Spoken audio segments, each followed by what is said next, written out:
Hello, ladies and gentlemen, and my name is John Abruzzi, and this is my quest to find Fibonacci. But this is not the time for that now. We're here on June 9th, 1969, at a downtown Montgomery high school, where something very serious is about to go down. Let's look in and see just what exactly takes place. Yo, guys, did you hear what happened this weekend with, the whole Jack and Victoria thing? It's nothing compared to Spencer and Keith. I know. Hey, First record was you better not be talking about Marie Cruz. Not in here. That's in my classroom. My name is Professor Sucre. And if you talk about Marie Cruz, you don't know. But before we get started on this 12th grade physical science experiment that I planned for you, let's put on tefillin. Sounds good? Sucre. Yes, Sawyer Jeremy. What in the hell is tefillin? Tefillin, my young Sawyer Jeremy, is what we must put on because I am Jewish and I want to put it on. Sounds good to you? Sounds like a plan. Alright, stand up, class. Mr. Schofield. This one. Mr. Michael Schofield. Yes. Why do you not stand like your classmates Sawyer Jeremy and Haywire? Because I don't want to put on tefillin. Why do you not want to put on tefillin? I am Jewish. I want to put on tefillin.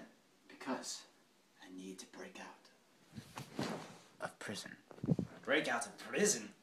This isn't some sort of prison break. This is a prison. You making me put on tefillin in a public school in Montgomery, Alabama is prison. Prison. How do you intend on breaking out? Listen, you can't break out. 1, this is my religion. 2, the company mandated it. I'll see you in court. No, you won't. Hello, and welcome to the Panama City, Panama District Courthouse in Montgomery, Alabama. We're here. It's June 9th, 1969.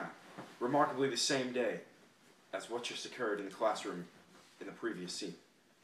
The Montgomery justice system moves quite fast. Surprisingly, I know, it's quite a shock. I didn't believe it either.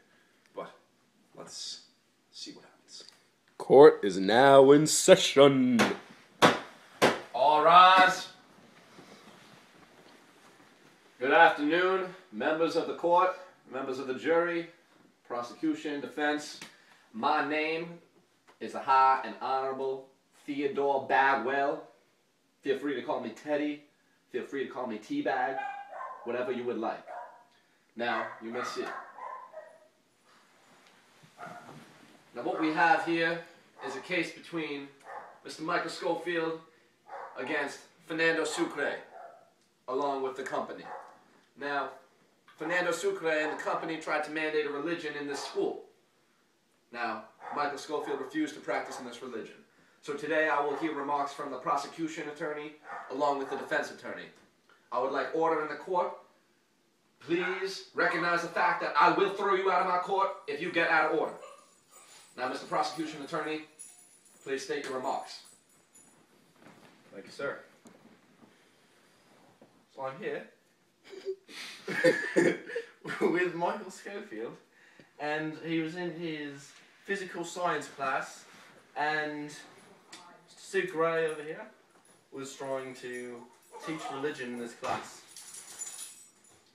It's very unacceptable, because by the Establishment Clause of the First Amendment, he's not able to do so, and he just wants to learn his physical science in peace. Thank you, Your Honor. You may be seated. Thank you for that remark, Mr. C-Note.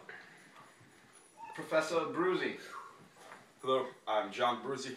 I just want the court to know that I am in no way, shape, or form qualified to be Mr. Sucre's attorney.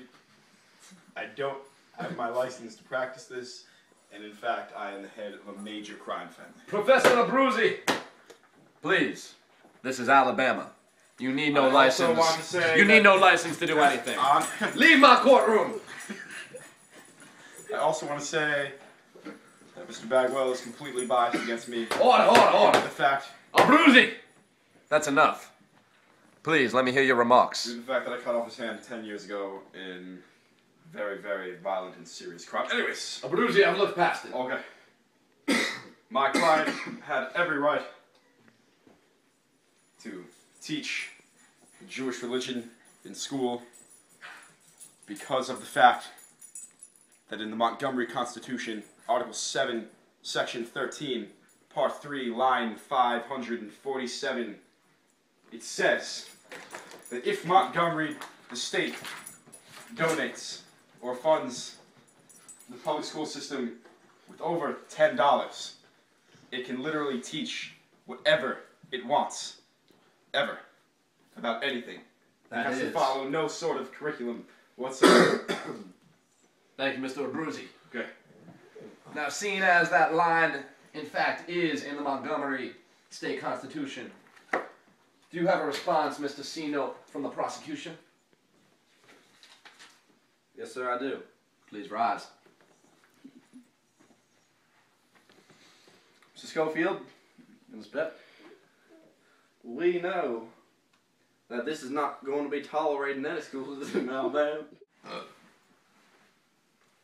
We are now going to take a brief recess from our court while I go into my chambers and make a decision. You may now go on recess.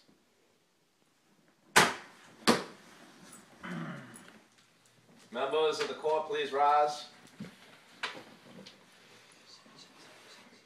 Once again, I'm the High and Honorable Justice Theodore T. Bagwell, and I will be presenting my remarks and how I've decided this case.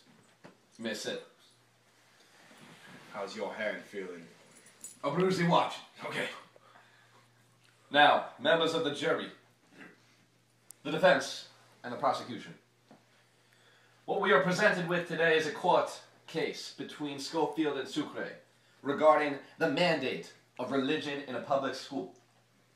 Now, the prosecution has made the arguments that with accordance to the Establishment Clause mentioned in the First Amendment, the government shall make no law respecting the establishment of religion. Now, that is a very persuading argument presented by the prosecution. Yet the defense came back with the argument of a line from the state Supreme Court, stating that because it provided the public school with enough funds for their basic needs, they are allowed to mandate whatever they would like. Now, while both sides presented very reasonable arguments, I have based my decision off of a precedent set by the Supreme Court case of Engel v. Vitale.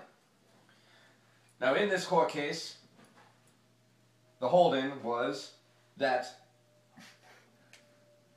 the government directed prayer in public schools violates the Establishment Clause of the First Amendment, as the prosecution stated, even if the prayer is denominationally neutral and students may remain silent or be excused from the classroom during its recitation.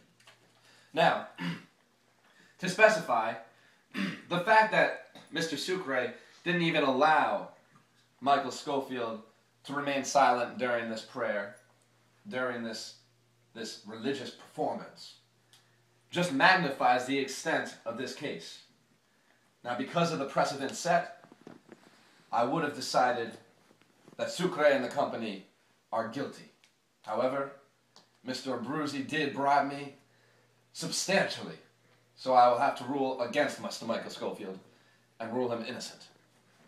Thank you. You're free. We are off to Panama City, Panama. Marty Cruz.